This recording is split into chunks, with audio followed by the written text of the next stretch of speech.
is your home television HD. Stay connected.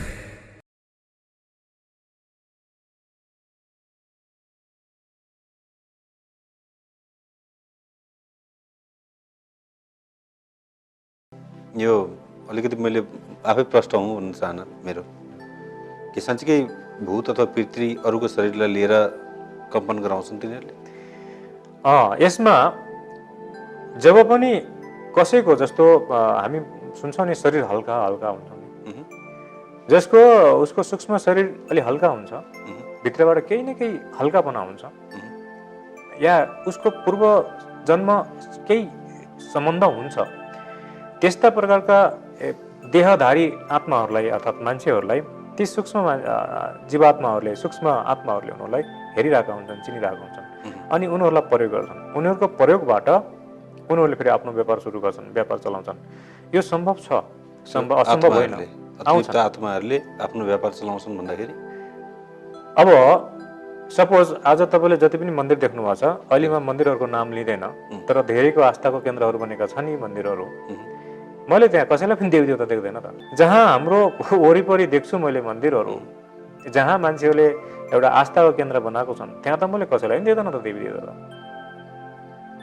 अर्थात् जहाँ उनको भोक प्यास तृष्णालाई मेटाउने थलो बनेको छ र उनीहरूले त्यो भोक प्यास मेटाउनुको बापत जब फेरि त्यो चढाउने मान्छेहरूलाई या भाकल गर्ने मान्छेहरूको केही मनोआकांक्षाहरू पुरा गरिदिन्छन्। यसैलाई म व्यापार भनेको। र त्यसैको आधारले फेरि भौतिक रूपमा मान्छेले घर पनि खडा गरेका छन्, घर पनि बनाएका छन्, परिवार पालेका छन्, उनीहरू उस्तै परि गाडीमा पनि हिँडेका छन्, हैन? त्यही अघि भन्दा पनि त्यो देवताहरू पनि देह रहित हुन्छन्, तिनीहरूलाई फेरि मन्दिर त छ देवताहरूको लागि। अब आजको दिनमा अधिकांश मन्दिर मैले खास यस्तो जागृत र जो प्रत्यक्ष रूपमा उनीहरूको उपस्थिति भएको मन्दिर मैले नदेखेको बराबर नै छ, हैन? जसलाई हामीले देवदेवता मानेर पूजा गरेको छौँ त्यो देवदेवताको अस्तित्वै छैन, हैन? र वास्तविक देवदेवताको अस्तित्वसँग हामी रूबरू या कनेक्सन हुनै सकेका छैनौँ। आजको स्थिति त्यो छ। देवता छ कि छैन? देवता छन्, उनको अस्तित्व छ, नभएको होइन, तर आज हामी उनीदेखि टाढिँदैछौँ क्या। हाम्रा यी नै कर्महरूले। अब हामीले देखेको त त्यही मन्दिरमा हुनुहुन्छ भनेर तिनीहरूले त यही त भरम हो। त्यही भएर मेरा केही कविताहरू छन्, केही कुराहरू मलाई ठ्याक्कै याद आउँदैन यस्ता कविताहरू, हैन?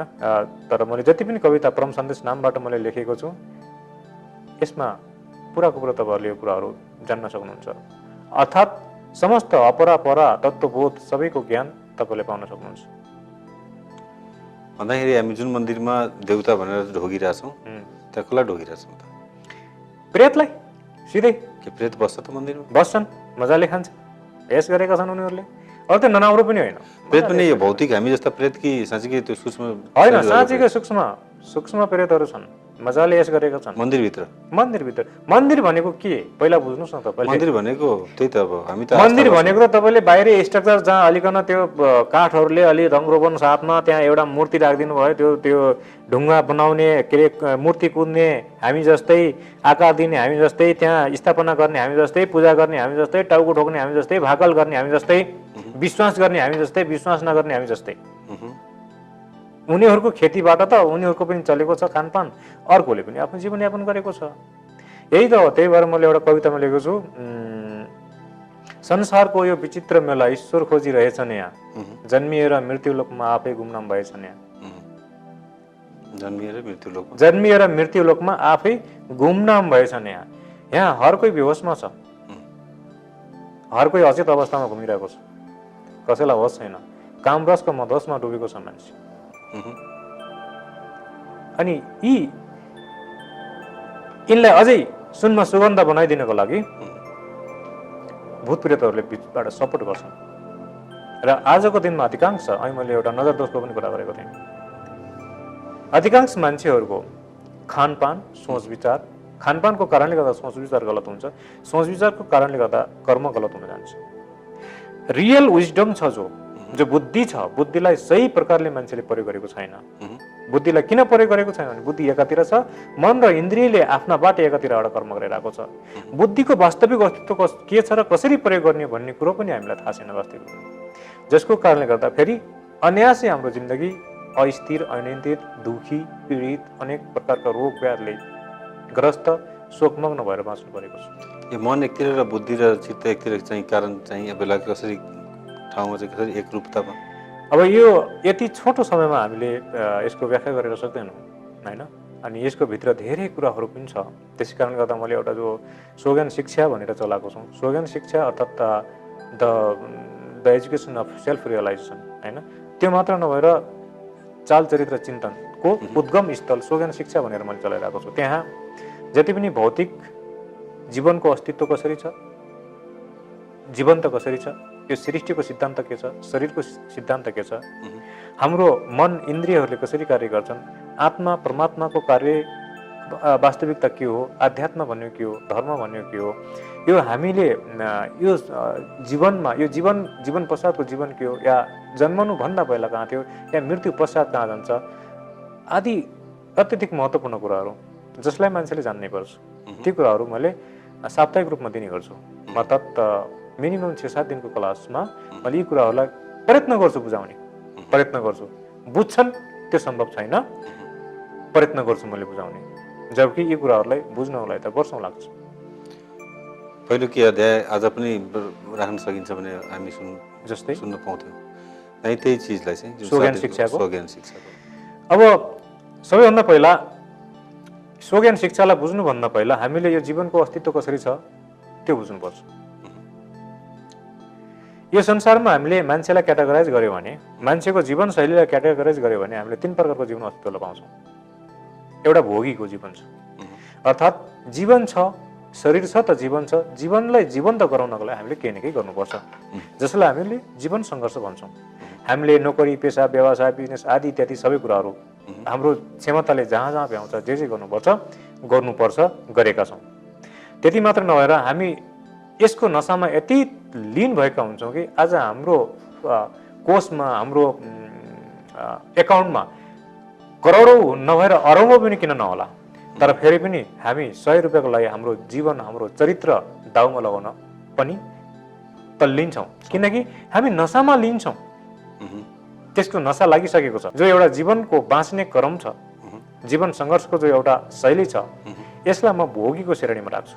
भोगी अर्थात् जीवन्त हुनको लागि जो सङ्घर्ष छ त्यो भोगीको श्रेणी, त्यो हर कसैले गर्न पर्छ होइन।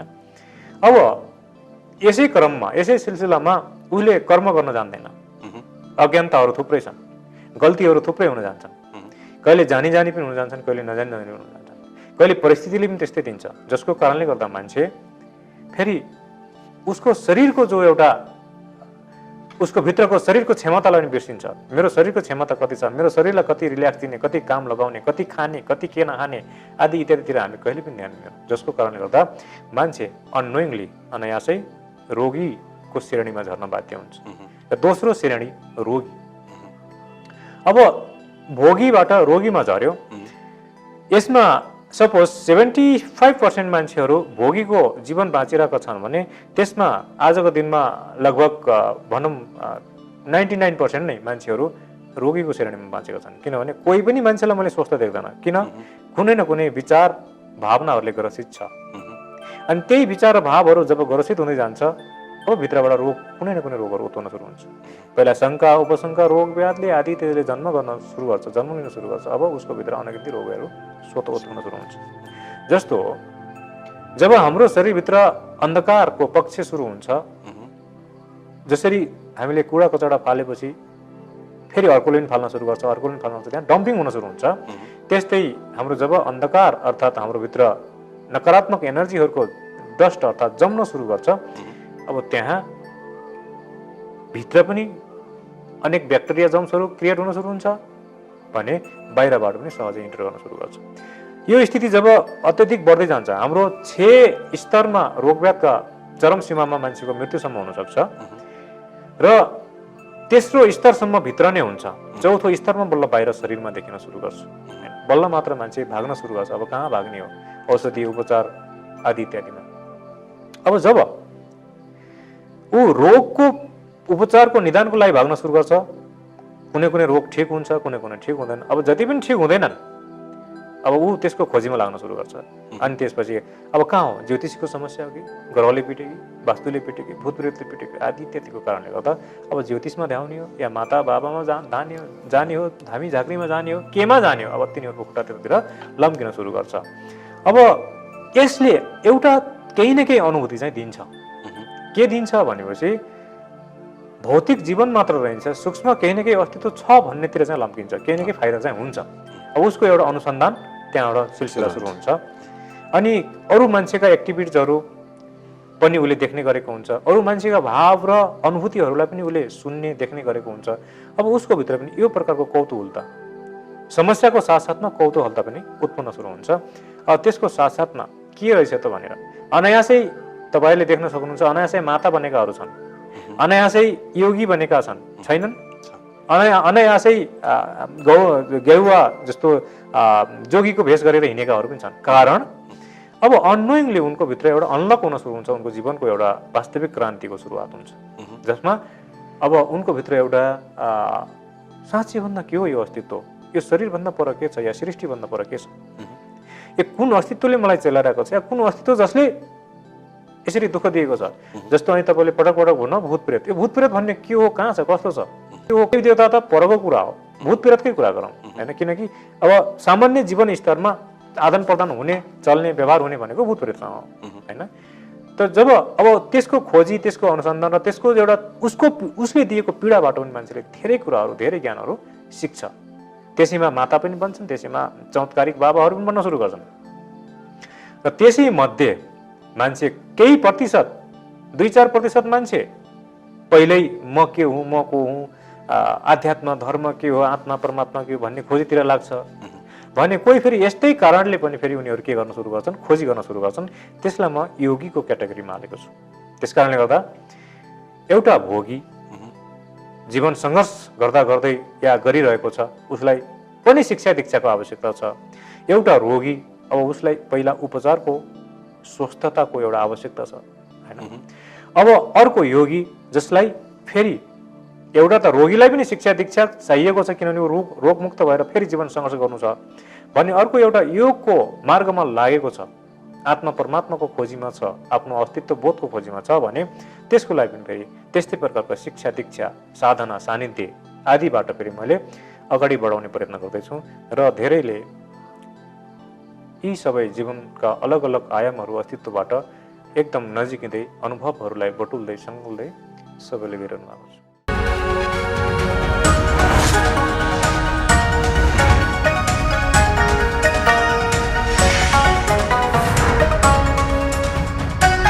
This is Yoho Television HD.